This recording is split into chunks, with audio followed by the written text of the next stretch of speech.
Hello, everyone. Welcome to another edition of What's Going On, and I'm your host, Tom D'Amber. As always, we are very thankful for your time today. We have a little bit of a different format than what you may be used to if you've been watching previous shows.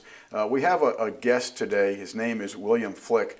Bill is not only a friend, but he is a diligent student of not only the history of the organizations that are controlling our money system and international affairs, but he's also very, very much up on our money system for what it is and what it is not. If you've watched previous shows, you know that we have done quite an extensive study on our money system from what it was supposed to be in the founding era into what we have today. And so with that being said, I want to say hello, Bill. Good. Thank you for coming today. Well, thank you for having me, Tom. All right. I wanted to have you on, Bill, because not only knowing you for years, but I'm very much aware how much of a diligent student you are in the research that you do, and I thought it would be a good perspective for our people.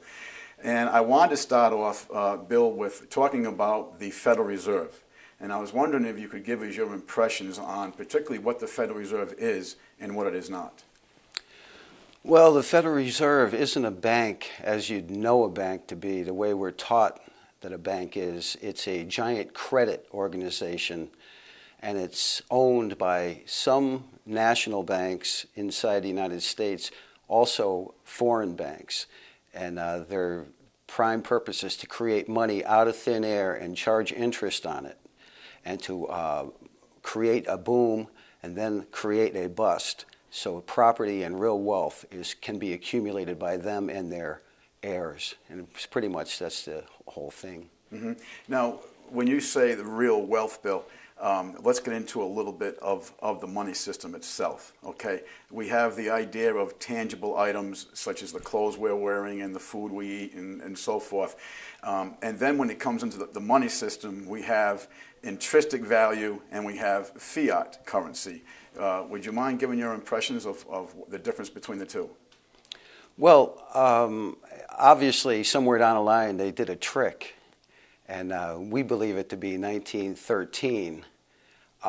It went from receipts of wealth, and I like to explain it sort of like the way the farmers used to do it in the Midwest. They had commodity banks, and the commodity banks were based on wealth, things that people wanted and needed. And at that time it was, we'll say, soybeans. And you would drive your truck full of soybeans up, and they would give you a receipt, and you could use that receipt as money. And in the banking centers and along the coasts, more than in the inner, the barter system was based on gold and silver.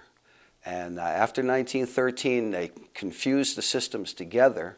And in 1933, took us out from under any commodities, and we went straight to a fiat, out of thin air currency, extinguishable upon repayment, and it required more paid back than it was put out into circulation. And the whole thing about this, Bill, and it's my understanding, is that not only did they take all the intrinsic value, the wealth out of our money system, but then, and you twice have mentioned that they print this out of thin air. So there's nothing but an entry in a ledger that is facilitating this new wealth, if you would, this new money.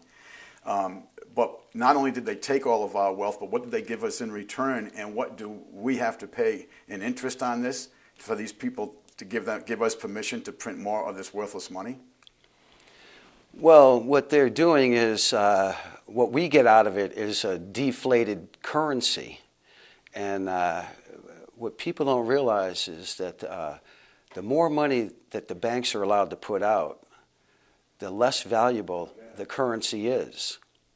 And over the decades since the 30s, after we declared bankruptcy in House Joint Resolution 192, 1933, we've been expanding, and you can see it in our national debt. The national debt is just all the accumulated money that we've been borrowing and all the interest payments accumulated over the years that we haven't been able to pay to. And this system can only go so far until the debt service becomes so great that the amount of money in circulation will be so small that we'll enter into a depression, which is in process right now. I agree. I agree that we are at that level in time and this whole process that they began in 1913. We have demonstrated on this show what took place with the Federal Reserve Act of 1913, and this in particularly is what we're speaking of. Bill, if I could, I'd like to read, I call this the Federal Reserve banking system and everything that goes along with it, the international entities and so forth. I call it a cartel. And I'd like to read you the definition of a cartel and get what your impression of this is. A cartel is a group of independent businesses which join together to coordinate the production, pricing, and/or marketing of their members. The purpose of a cartel is to reduce competition and thereby increase profitability. This is accomplished through a shared monopoly over their industry, which forces the public to pay higher prices for their goods or services than would be otherwise required under free enterprise competition. Now, the industry that we're speaking of in this conversation and in this book here is our money system, the banking industry. And I was wondering if you could give us some feedback. Do you agree with this definition of a cartel, and does it apply to the Federal Reserve Bank? Oh, the cartel is absolutely what it is. It actually violates the Sherman Antitrust and the Clayton Act. It violates the very premise of our society, which is supposed to empower the individual. Mm-hmm. And the individual is now confronted with two political parties that are based on monopoly and are in collusion with the international monopolists running our money system and the subservient industries below it, which are, heavy industries and whatnot. And would you think this encroachment, if you would, has reached into the government end of our government? Oh, yeah, from the very onset. Early on, from 1864, when Lincoln signed the National Banking Act, the international banks were definitely had their foot in the door, and this has been going on from the Civil War on. It's not just from the Depression on. In 1868, the fourth section of the 14th Amendment says that we can no longer question the national debt, which seems like an odd assertion inside of an amendment to the Constitution. And if we were still sovereign at that point, how is it we could not question the national debt? Right. So, right. Yeah. It's rather interesting when you look. I mean, Ben Franklin's famous quote about the real reasoning behind the War of Independence was because the king would not allow the colonists to have their interest-free owned money. They wanted to facilitate and use the Bank of England. Of course, there were other things like the Stamp Act, the confiscation of firearms, and so forth. But you're right. This does go back. I've used the example of when's the only time Jesus got mad, and that was when he threw the money changers out of the temple. So this battle has been going on for centuries. It's also on both sides of history. This qualifies itself because when we take out the own writings from, say, the Rothschilds and the Warburgs and others that were behind this and helped facilitate different movements, we see from both sides that this has been an ongoing battle. But a lot of the American people are, number one, ignorant of their own money system. And they're also ignorant of the basic fact that the Federal Reserve is a private foreign corporation.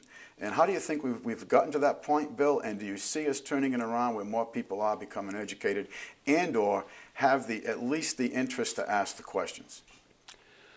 Well, I think the inflationary spiral will drive people to wonder why. I think that last year when we got up over $4 a gallon in gas, that people actually were starting to wonder what the heck is going on here. And now we're back down to $2.71, $2.75, and people are starting to question how did that happen. And some people are actually putting the truth out. The investment bankers, if you give them $1, they can create $30 right now under their own regulations, and in some situations, endless amounts of money. Go in, buy up markets, drive the prices up. Everybody will go in with them once it starts to go up.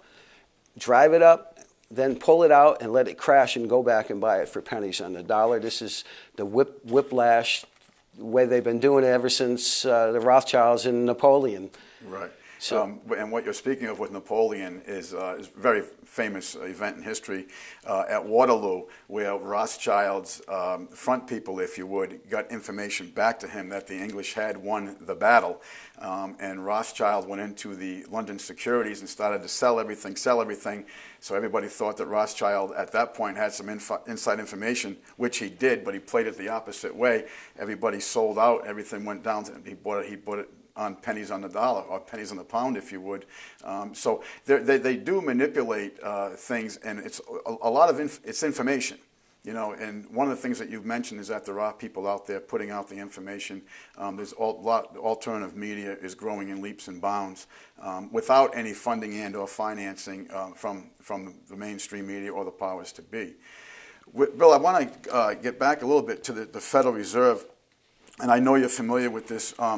When the Federal Reserve got together at Jekyll Island, there was 5 items that they wanted to make sure that they could facilitate these 5 items inside the Federal Reserve Act, because as we both know, the Federal Reserve Act was written in secrecy by a bunch of international bankers. But one of the things that they wanted to say is how to stop the growing influence of small rival banks, and to ensure that control over the nation's financial resources would remain in the hands of those present. Obviously, those present would be the people attending the meeting at Jekyll Island. Do you see, has that been accomplished in today's banking system? well, what's really funny about it all, it was accomplished right from the beginning. There was I brought some paperwork with me. Right from the beginning, in 1912, they had a committee called the Peugeot Committee. And the Peugeot Committee investigation, it was J.P. Morgan, First National Bank, National City Bank, Lee Higginson and Company of Boston and New York, Kidder, Peabody, and Kuhn Loeb. They were found to be the centers of concentration. And McFadden in the 30s, the Currency and Finance Committee chairman, he was bringing charges. In Resolution 158 in 1933, May 23rd, 1933, he was bringing charges against him for transferring the metals out of the gold in particular, from the Treasury to so they could go overseas and finance the coming war, which most people had no idea was even about to happen. And this has been going on. Essentially, this problem is basically comes right out of what Jefferson, his famous quote, but hardly anybody knows the famous quote. Right. And if the American public ever allow the issue of their currency first by inflation and then deflation, the corporations that grow up around that system will leave the people homeless on the continent their forefathers fought and died for, and are essentially something to that effect. And the inflation and then deflation part is the whole trick. The creation out of currency out of thin air on ledgers by banks, inflating the money supply. And then when he says deflation, he means the repayment and the extinguishing of that same currency while the prices are high. And this system of driving the prices up and then shrinking the money, letting the money supply shrink back, and it shrinks back naturally. They don't even have to do anything, but because we just bring the debts back and they erase the money out of existence. In our present situation, they moved all the good-paying jobs overseas. The kids coming up, the new generations, cannot bring the loans out to match the prior money supply. So we have a shrinking money supply while they drove up the prices. Exactly what Jefferson told us would happen. And we have never heed his warning. Exactly. At least not today, I should say we're not. One of the other things, Bill, this was item number 2 from their own notes, how to make the money supply more elastic in order to reverse the trend of private capital formation and to recapture the industrial loan market. Actually, you just pretty much put that number 1 and number 2 together. You pretty much solidified the whole process and the mechanics as to how that happens and what they do. And then they go on to how to pool the meager reserves of the nation's banks into one large reserve so that all banks will be motivated to follow the same loan-to-deposit ratios. This would protect at least some of them from currency drains and bank runs. Bill, this again goes on to what you were speaking of, and I have my own thoughts on this, but I wonder if you'd like to comment if in fact they have reached that goal. Well, like I said, they pretty much reached it in 1913 when they put it. They knew they eventually, when the act was passed, Congressman Lindbergh, the famous airman's father, he took to the floor and said, when the president signs this act, the invisible government of the banks will be legalized, proven to exist from the money trust investigation, which was the Peugeot committee hearings. So it was proven that there was an invisible government, and then they went on. And I might add that they used the tactic of playing against it, where they'll buy up newspapers and put out that they're against what really they're for. And in his statement, he talks all about how the industrialists and the bankers and the monopolists are all working together to make it look like the Federal Reserve is part of the government. Mm-hmm. And this is how they've done it all along, is they create the illusion of that they're fighting what they're absolutely for. Right. We got into a little bit about Paul Warburg. He was really the one who came up with the name Federal Reserve. And the whole thing was based on deception. Number one, he wanted to use the word federal so that people would think it was part of the federal government. But it's no federal, just like Federal Express. As a matter of fact, if you look it up in the phone book, it's not under the government listings. And he wanted to use the word reserves because their ultimate goal was to capture all the intrinsic wealth of the nation. And they wanted to use the word reserve so in the back of people's minds they would think, oh, this is being put away in a reserve for the good of the nation, which we have discovered is not the case at all. And this fourth one, Bill, I found very interesting, especially considering the $23.7 trillion bailout that they just accomplished for themselves. Should this lead eventually to the collapse of the whole banking system, then how to shift the losses from the owners of the banks to the American taxpayer? I'd hate to take the floor from you, but I got to say that $23.7 trillion qualifies as that goal being accomplished. What would you say to that? Oh, absolutely, and it is bailing out the banks. What they're trying to do right now is keep the balance sheets in the banks on the up and up, so the banks won't go under. But I could have swore that during that bailout, they were talking about helping the mortgage, mm-hmm. the people holding the mortgages. And that's never happened. And all that's happening is exactly what Jefferson said. As they're extinguishing the currency, the president and his crew are bailing out. They're just handing the money banks to keep the balance sheets up. And they will not allow the housing and all the markets to correct to their natural levels. And by doing that, the people that are the older generations of the well-to-do people that are running this situation remain with their wealth. It will not be devalued.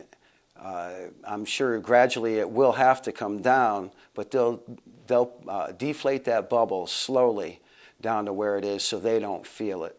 And it'll be transferred on to us through, it's highly likely we'll have some form of hyperinflation that will be the tax that will be transferred to us. Now, there's other taxes. We have this surtax on the war that President Obama is speaking of now. But twice in our conversation so far today, you have mentioned extinguishing the currency. And I wonder if you could give us some thought into exactly what you mean behind them words. Okay, several years ago, I called the Federal Reserve, and the receptionist told me they weren't part of the government, if that's what my inquiry was. I said I wanted to speak to someone on the board of trustees there, and they said they had an economist. So I got the economist on the phone, and I asked her how they made loans, if they actually took money out of my account. And she said, no, they create the loan when they make the loan. They create the money, the currency then, on the spot. And I said, so you mean you print it when you make? She said, no, we don't have to print it. We use a fractional reserve system. All we need is to make ledger entries. So upon that, I asked her, if I give you back the principal of that loan, will that go in the bank's account on the plus side? And she said, no, I will erase that money out of existence. It's called the process of extinguishing funds. So I went on to ask her, if that was the process, how was I supposed to get the money to pay the interest? And she said, oh, that's simple. It had to come out of somebody else's principal, meaning that the whole system was a pyramid scheme. And when I brought that to her attention, she said, okay, yes, it is. And if you have a problem with that, call the Attorney General's office. So this is a pretty blatant scheme they're running, and they're not afraid of us knowing. It sounds like perpetual debt to me. It is perpetual debt. Yep. That's really incredible. So what do you see, Bill? I know you've done a lot of studying through different periods of history, not only in the United States but internationally. What do you, if you had the proverbial crystal ball, not so much with a time perspective, but what do you see happening to the purchasing power of what we call the American dollar? Well, we're really, if you go by 1933, a dollar is only worth about 3 or 4 cents. I believe we're staring down some form of a devaluation in the next couple of years, the kind that has hit Mexico and a lot of the third world countries. Argentina. Right. And it doesn't look good for the American people, and it's because the fact that we let all those factories go overseas, and the only thing that's propped up the dollar is the fact that they use it internationally. So it sort of represents the goods and services of all the other countries too that use it. And by everybody using it, it has kept us afloat. But there are too many countries now, they're talking about disconnecting. And once that disconnect happens, we'll go down, we will actually be left to float down to the natural level that we're at, which will show a lot of the people that are currently out there riding the system that they're going to have to get a job, because it's not going to be able to sustain itself just by inflation anymore. And doesn't that also make our money system vulnerable to the wishes and demands of the private corporation we know as the Federal Reserve? I mean, they have all the control.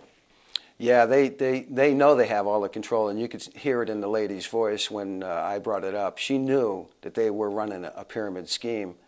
And I've gone to Bernie Sanders with this information when he was on the currency and on the banking committee.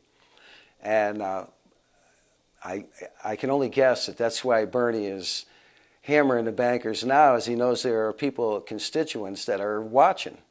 And the Senate, I don't believe we have much of a chance in, but the House of Representatives, I think there are some people that are responsive to this issue. I've actually been very impressed with Bernie Sanders. And I'm not so sure I've ever said them words in the past in one sentence, but I have been very, very impressed, and I'm sure the education that you gave Representative Sanders had some weight and bearing on some of the decisions that he's made through the legislature and some of the statements he's made publicly with regards to when Bernanke, he right in his face, told Bernie Sanders that he would not tell him, wouldn't give him the institutions and all the corporations where the money went. And Bernie Sanders says, well, I'll be introducing legislation this afternoon to make sure you do. I thought that took a lot of courage on his part because, it's like Ashmal Rothschild said that if you give me control of a nation's currency, I care not who makes its laws, and the reasons being because he's going to have all the control at that point. Do you think Ron Paul's bill to audit the Fed? Do you see that passing, or do you see a watered down version of it? Or Well, I think it's been completely watered down. But to get back to Bernie's statement, he knows that the Federal Reserve has they can pass all the laws they want. Until they rescind the contract, the laws don't apply. So he knows that that's just posturing. And I don't think that we're going to see a real get down to the nuts and bolts kind of thing yet. But it depends on how fast they can get a police state and a whole lot of propaganda into place before we, doing these kind of programs, wake people up. No, the police state, I don't know if you had the opportunity to see what that Russian general, through a meeting 2 weeks ago, told Putin that basically the Northern Command, which is domestic operations in the United States, that okay, they have 400,000 soldiers in a deployment mode for domestic operations within the United States, but according to this Russian general now, he has told Putin that Obama is going to push that number to 1 million to be in a ready standby position for domestic operations, and that he wanted that to be accomplished during the time period this winter. Now with what's called the SDR, the Special Drawing Rights, which is another fiat currency that the globalists have come up with through the Federal Reserve and the International Monetary Fund, which to get to the top of the pyramid, the Bank of International Settlements. But now we're at the point where they're going to start using this SDR, as it's known. It's actually in the open commodity market. Do you see this as a mechanism of the beginning of the end of the demise of what we know as the dollar? Internationally, I think that'll be the coming thing will be something other than a dollar. But I think that they're going to let us die with the dollar here, I think, before they change it. So in the next couple of years here, I'm expecting a serious devaluation, pretty much. And explain to the people, if you would, what does that mean to their pocketbook, the devaluation of our currency? Well, they will probably give us a different looking currency, and we will have to trade in. I'll give it go in and hand them $100, and they'll give us $50 or something like that back in the new currency. So they'll bring the value of our currency down in value immediately that way. So, and that's an immediate effect on the purse strings of the American people. Right.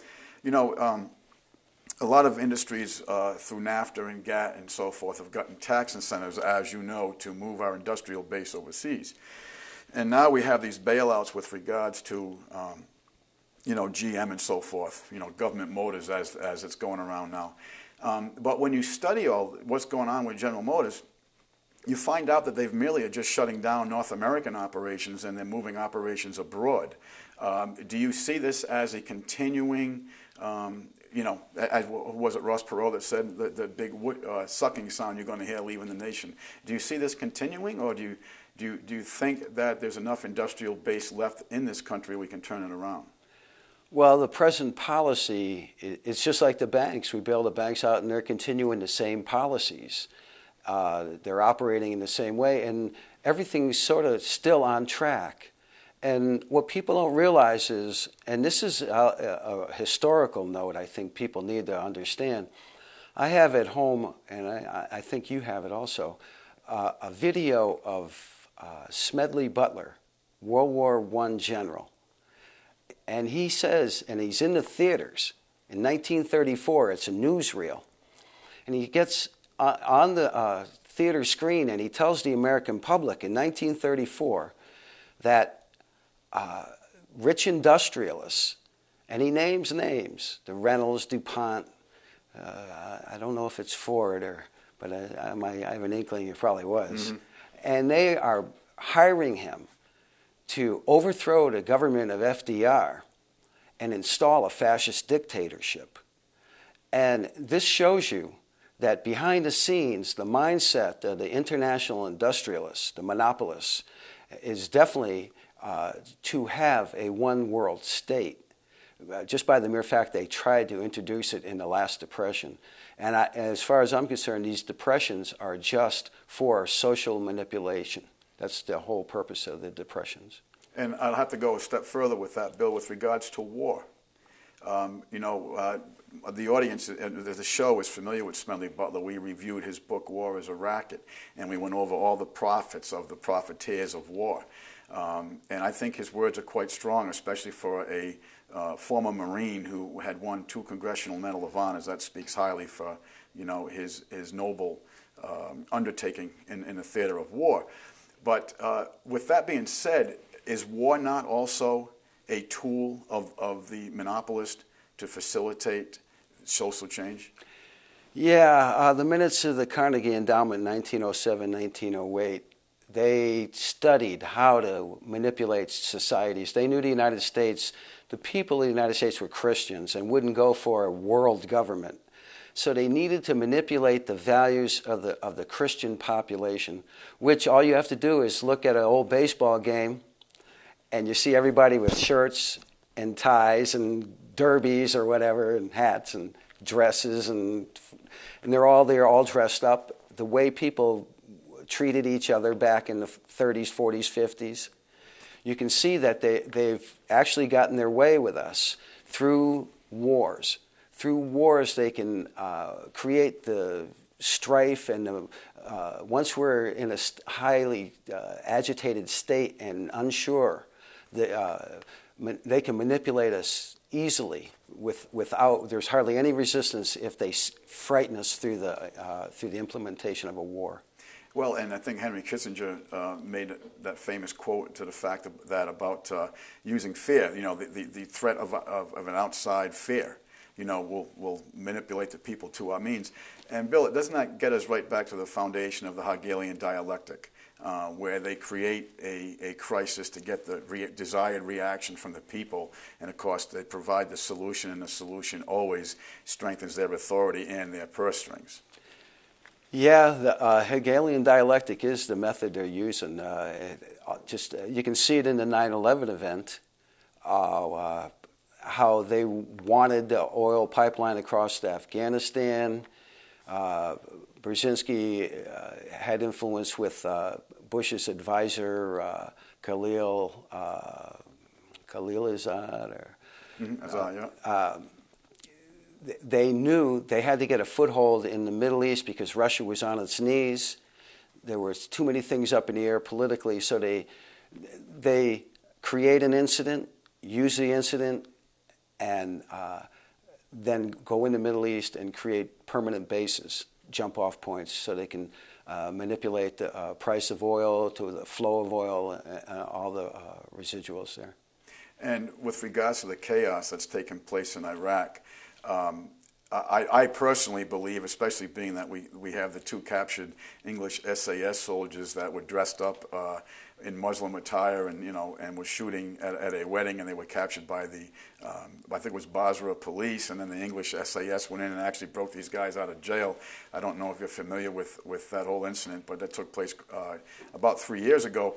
But the point to all this is this chaos that is being fomented in Iraq, is this exactly part of the Hegelian dialectic also?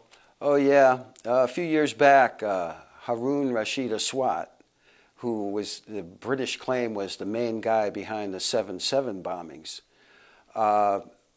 was trying to build a training base in Oregon in the United States. He was let go. He went to Pakistan. He left Pakistan. He was in England. He was not held there, and he's run around the world, a completely free man. And the British, one arm of the British government looks for him, and the other arm hides him out.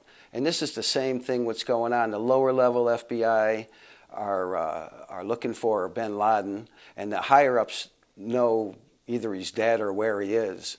As I call him Osama Ben Forgotten. Yeah. Because, I find it ironic that a fellow who needs dialysis every 9 days could be a stowaway in a cave with no electricity. And I mean, it's just, it's when you really do the research, it's almost comical. It's sad, but it's almost comical because here's this fellow who needs dialysis. By the way, here's a fellow, as you know, that's been employed by the CIA since the late 70s. And it's just amazing to me that the American people, if they did a little bit of their own research besides what the mainstream media provides to them, I think they would see the answers do not add up. Now, with regards to what's going on in Afghanistan, we see all of a sudden now we're making encroachments through ground troops and through aerial bombing and through missile sites into Pakistan.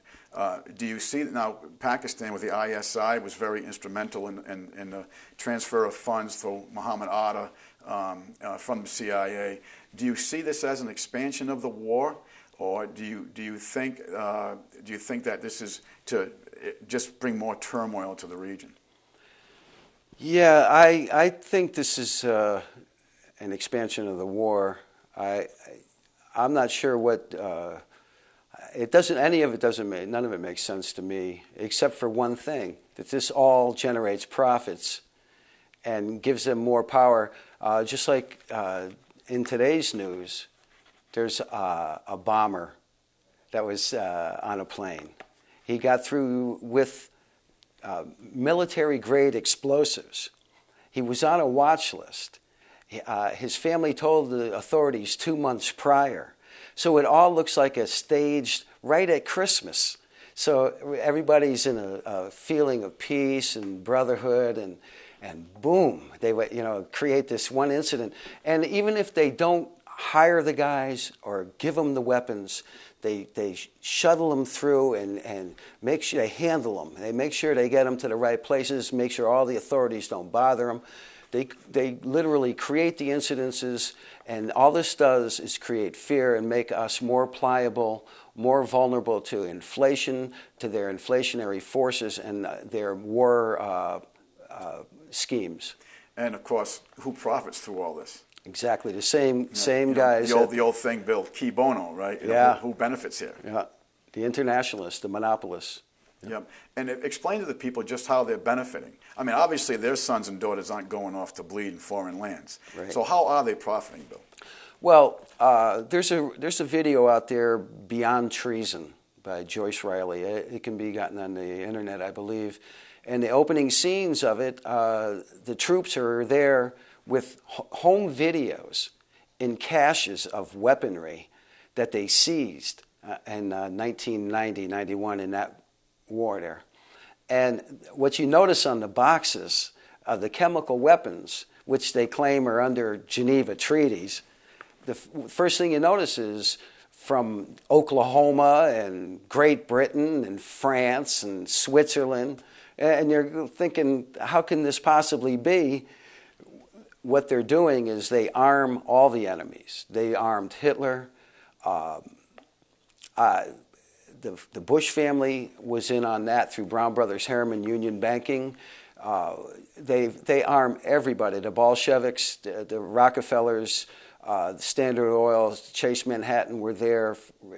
The Tsar had his money in the Chase Manhattan banks and the banks in Chicago the day they overthrew him. They had all the motive to make sure they created a peasant state because they had no desire to return that gold back to the Russian people. Right, and the Russian people hence have been living in a puppet state ever since. Right. It's amazing. We use the example at one point on the show. We showed the demonstrations by the so-called illegal immigrants. There was like 800,000 of these people in Washington, D.C. And I had, you have to ask the question, okay, wait a minute, how do they organize? I mean, that takes a lot of logistical effort to coordinate that kind of people, that sheer number of people. And of course, when you look at the signs, they're all perfect signs, professionally made. Or, there's rental toiletries, there's food allotments, there's everything else. So how is it that these 800,000 illegal immigrants that supposedly don't have a shirt on their back were able to organize, finance, and logistically put together and transport all these people to Washington, D.C. And what we get into is we find out the different foundations that are behind a lot of these movements. And, you know, I don't know if you ever read the book Confessions of an Economic Hitman by John Perkins, a local New Hampshire fella. And he was one of the money people for the IMF. He would go in and make all these different arrangements through the different countries, and of course it was always control of resources. It was always control of their money system. Do you see that still in effect today? The Rockefeller foundations and all these foundations and so forth. Number one, Bill, how is it that they get this privilege with these tax separations? They don't have to pay taxes on all these different things. And number two, who are behind these foundations? Well, the major international industrialists, the monopolists, are definitely, they own the foundations. And they get away with this because they pretty much own our Congress. I mean, our president right now, although everybody thought they were getting a man of the people, which they keep doing this to us. You know, Bush is drinking beer in a bar right before he got elected with the average person. These people are nothing but the international family's puppets. Barack Obama, I knew sooner or later they would find a black man that fit right into their mold. There are plenty of black candidates out there, absolutely good, honest, patriotic gentlemen that could run this country very well. Thomas Sowell, Walter Williams. But what they chose was a man who was a puppet of the banks that would promote bailing them out and continue promoting the wars and the disintegration of our own economic future. And look at to President Obama, if you look at the campaign promises as compared to the reality of what's taken place now that we've had this window of time to actually see, what he was going to do. I mean, he was going to get the troops out of the United States. Out of the wars. He'd bring them back to the United States. He was going to put up on the internet for 10 days any legislation that came to his desk, so the American people would have the opportunity to read it and see what's in the legislation.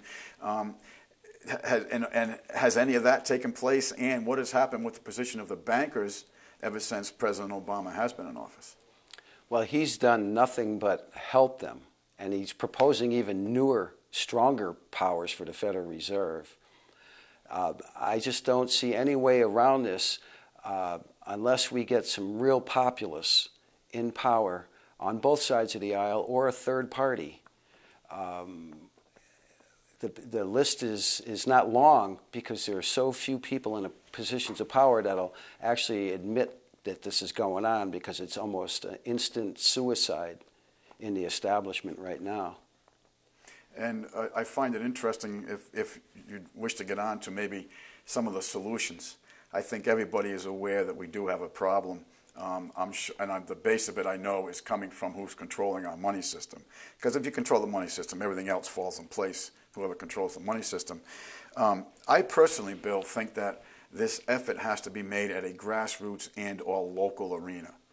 I think the federal government, if you're up into the upper echelon of the federal government, you're there by placement. You're not there by election. You're there by the people who really control everything. And so I feel that if we're going to turn this around, we've got to do it at the local arena, say with the states. I'm a firm believer that the states have to take back their just powers by the Constitution of the United States. That's a whole other discussion. Is the Constitution of the United States still an effective document, or has that been usurped? Well, this comes down to what we use for money. And this is where people when people say, well, it doesn't matter, I can still buy it with this or piece of paper or whatever, seashells. But everybody desires gold and silver. All the well-to-do, all the connected, there are industrial purposes for both of those metals. They are intrinsically valuable. Now, when we went off of a barter system, what people don't realize is there are only two economic systems. That stuff they taught you in schools where it's communism, capitalism, socialism, those are political systems. The two economic systems are barter and credit. And if you go onto a credit system, the people that own that system, just like in the hills of West Virginia, they own the store, they own the housing, they own your job, they own the scrip. And if you can just look at that system in those coal mines in West Virginia, that's a microcosm of what they're trying to do on the macro level. Hence that old song, who was it? Tennessee? Ernie Ford. Ernie Ford. I owe my soul to the company store. And that's what we do. Agreed. As a matter of fact, when you get into a document called the birth certificate, you will see that we literally do. It's amazing when you research the history behind that. Unfortunately, for the sake of time, we don't have a lot of time to go down that road. Well, I do have a copy of a birth certificate. Well, you go ahead then. And if you can see this at all, right here, down in this corner, next to this seal, right in that scrolling, right in where you normally wouldn't see it, it says American Banknote Company. The American Banknote Company is an arm of the Commerce Department, Budget and Management, Office of Budget and Management, and they print only collateralized, securitized documents. And the security or collateral for this document, your birth certificate, is you and your future earnings and property. And Bill, I know we have some short time. Well, let's dig right into that. Seeing you brought that up, I have a copy of mine also, and I'm the Midwest Bank Note Company. And from the different research we find, them are the two companies that do this. But the key word you used there was collateralized. Why don't you get into that a little bit? Well, we had the slaves back in the old days. They were called indentured servants. And essentially, there isn't much difference to what is going on right now. We are definitely indentured servants, and the birth certificate is written evidence of this situation we're in, and it's because we do not use barter. We do not use things that we own as money anymore. And by the use of privately owned money, everything that we buy and sell is under what is known as clouded title. And this is why people go in the courts all the time trying to fight the banks and the government and lose, because we have no standing, because we do not use our own property to buy and sell with. In the old days, Bill, we had a document was called a laudial title. A laudial meaning in Latin for absolute. You owned it. As you say, it was yours. It was your possession. And now we have a certificate of title. And the certificate is literally bearer use. So someone's allowing you to use this, okay? And it's collateralized. When we talk about getting into the money system and how all this debt is perpetual debt, this is our labors for the rest of our lives and our children's lives that are facilitating or collateralizing this debt. Do you think if every mother in this country understood, number one, this is a firm belief of mine, if every mother in this country understood what the birth certificate was, and if every American understood what our money system was, and I will use a quote from Henry Ford, be it well that the American people do not understand their money system, for I fear there would be revolution by morning. Would you agree with that statement, if the American people ever got educated on it, just them two entities themselves? Yeah, I do agree with that. And there's really simple solutions that wouldn't even require a shot being fired. If we were to stop the banks from extinguishing the currency was created against the wealth, a house, a car, a farm. If we required the banks to transfer that currency, that credit, to the Treasury, and it became the property of the people of the United States, the way it's supposed to be, and not to be erased out of existence from that point on, we could eliminate this entire system overnight. It would just be a matter of those credits being transferred to the Treasury and then being put out by the Treasury Department. So are you sort of, I'm trying to put this together, Bill, going along with the idea of federalizing the Fed? Well, I think that we need a Treasury-based money system, and if that we could absorb the Federal Reserve, put the owners out to pasture, and carry it on, and let mathematicians decide how this is going to work, and to make it a stronger system based on gold and silver, the way that we have for 6,000 years. And that's why with the Founding Fathers it was so important to them, Article 1, Section 8, to make sure that the Congress could regulate the value thereof, and our money system must have intrinsic value on species of gold and silver. And because what that does is that takes the mathematicians, the controllers of that system, it takes that instrument away from them, because there is a foundation, there is a base, and you can't create these fluctuations. With regards, Bill, to what we see going on today, we no longer are an industrialized nation. Even our service sector of the economy is going to, India and different parts of the country. We're not producing anything. As a matter of fact, I was shocked to read that even the radar system for one of our top the F-35, our new V-STOL aircraft, the radar system is actually, what used to be built in Indiana is now built in China. And when I go on and go on and go on, we don't even make TVs at televisions anymore. There's nothing that we produce. Our money system is fiat. Our banking system is purely a fractional banking system holding no intrinsic value. I can't help but think of Germany during when the Weimar Republic fell and the money system fell. Do you see any comparisons of that today from the American people to the German people? Oh, strong comparisons. And there seems to be a willingness, just like in Germany, to put their head in the sand. Real similar. Do you think the American people, through education and just not cooperating with these bankers anymore, can turn this around? Do you think we can do this? I think it's up to each. The Constitution is based on the 9th and 10th Amendment, basically. We have all the rights we need. The 9th Amendment says they have to prove that we don't have the rights. Mm-hmm. And the 10th Amendment grants each individual the right as the power base for the county, the state, and the federal government. If we were to take and ask our state governments to take up collections of silver and put out state notes, the United States would rise overnight.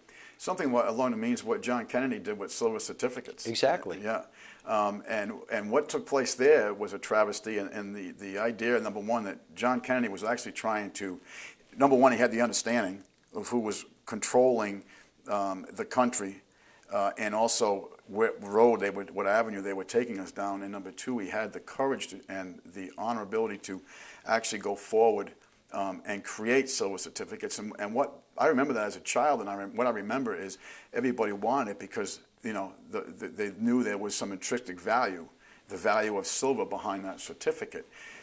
Do you think with what's going on internationally with these wars with regards to the fact that some of these countries wanted to create a currency based out of the value of a barrel of oil, putting intrinsic value on it? I think it all comes down to the point of having intrinsic value. And again, we could do this at a local basis. I'm in the middle of a study on the American Great Depression. An interesting quote in the beginning of the book is that there was 3,200 local currencies throughout the country that people recognized and used on a local basis with regards to barter and having a mechanism of trade. Do you think with your idea of being local and doing the silver again, the people would, number one, not only get a tremendous education on the money system, but number two, maybe we could get the grasp of the international bankers off of us? Yeah, it would bring back a value that they couldn't manipulate necessarily. I think some of these local currencies are a good idea. I know in Utica, I've talked to the guy over there. They use anything of wealth. They have use a warehouse. You bring down a chair. They value it into the currency that we use. Of course, there's the catch. Mm-hmm. But then they'll issue a certificate based on that value, and then the warehouse is essentially a store where people come and can buy the items. Bill, we have a short time here, but I wonder if you would touch on the Liberty Dollar. Most Americans are not aware of what the Liberty Dollar was and what they were trying to do. Would you touch on that real briefly? Yeah, you're talking about the NorFed. Correct. Yeah.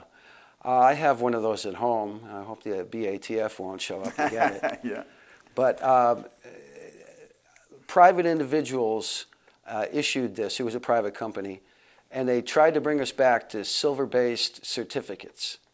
And eventually the government closed them down and seized it. And why do you think the government would not, a constitution says we're going to have silver as a base of currency. Who was the government actually acting for by shutting that down? Well, the government operates under the Uniform Commercial Code, so they're operating for the International Monetary Fund. Exactly. And Bill, with that, I have to say thank you so much for your time. It was wonderful to have you on. You're a wealth of information. We'll have to have you on again at some point. Thank you, Tom. Thank you. Folks, as always, we thank you very much for watching our program. We hope you enjoyed our program today and gained some good information from it. As always, we remind you that your government is your responsibility. Again, we thank you for watching.